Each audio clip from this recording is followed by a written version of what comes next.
Hello guys, কেমন আছেন সবাই? আশা করি ভালো আছেন। তো আজকে আমি রান্না নিয়ে চলে আসলাম। আজকে আমি রান্না করছি কাঁকড়া ভুনা, আর আছে চাল কুমড়া দিয়ে ইচা শুটকি, আর এদিকে আমি কাঁকড়ার ঘিলিগুলো ডিমের মতো করে বড়া করব। তো আমি পেঁয়াজটাও কেটে নিয়েছি, এদিকে কাঁকড়ার মধ্যে দেওয়ার জন্য আদা বাটাটাও করে নিয়েছি। তো দেখতে থাকুন, আশা করি ভালো লাগবে রান্নাটা। তো আমি কাঁকড়াগুলো ভেজে নিচ্ছি ভালো করে, আর এদিকে আমি চাল কুমড়াটা রান্না করার জন্য তেলটা বসিয়ে দিয়েছি। তো দেখতে থাকুন, আমার তেলটা গরম হয়ে গেছে, এখন আমি পেঁয়াজটা দিয়ে দিব। তো পেঁয়াজটা আমি লাল লাল করে ভেজে এটা আমি ইচা শুটকিটা দিয়ে দিব, তারপর চাল কুমড়াগুলো দিব।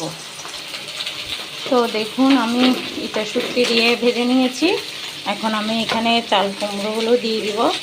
এগুলো দিয়ে আমি ভালো করে ভেজে তারপর মশলাটা দিয়ে দিব। এদিকে আমার কাঁকড়া ভাজাটাও হয়ে আসছে, এটাও আমি এখন ভুনা করে নিব। তো দেখুন, আমার কাঁকড়া ভাজাটা হয়ে গেছে, এটা আমি এখন নামিয়ে নেব। এখন আমি কাঁকড়া ভুনাটা করে নেব। আমার চাল কুমড়াটা ভাজি হয়ে গেছে, এখন আমি মশলাটা দিয়ে দিব, ভালো করে কষিয়ে তারপর আমি অল্প করে জলটা দিয়ে দেব।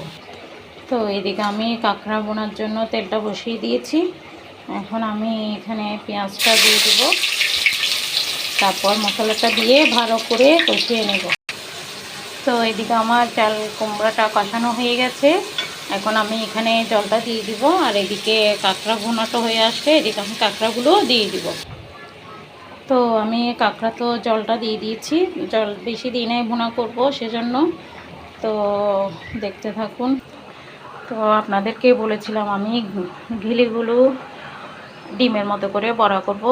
তো আসলে অনেকে ঘিলিগুলো কাঁকড়ার মধ্যে দিয়ে দেয়, কাঁকড়ার মধ্যে না দিয়ে এগুলোকে আপনি পেঁয়াজ দিয়ে তারপর অল্প করে আটা, আর এদিকে জিরার গুঁড়ি, হলুদের গুঁড়ি, কাঁচামরিচ এগুলো দিয়ে ভালো করে মেখে তারপর ডিমের মতো করে বড়া করে দেখবেন, এটা খেতে অনেক স্বাদ লাগে।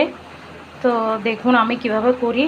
তো আশা করি আপনারা যদি করে থাকেন তাহলে তো বুঝতে পারবেন যে এটা খেতে কত স্বাদ, আর যদি করে না থাকেন তাহলে আমি করছি ওরকম করে করে দেখবেন। তো আশা করি আপনাদের ভালো লাগবে। তো আমার দুইটা তরকারিটা হয়ে গেছে, এখন আমি জলটা নামিয়ে নেব। তো এই দেখুন, ডিমের বড়ার মতো হয়ে গেছে কাঁকড়ার ঘিলিটা। তো আজকের মতো আমার রান্নাটা এখানে শেষ। সবাই ভালো থাকবেন, সুস্থ থাকবেন, প্লিজ আমাকে সাপোর্ট করবেন, রান্নাটা কেমন হয়েছে জানাবেন। সবাই ভালো থাকবেন, সুস্থ থাকবেন।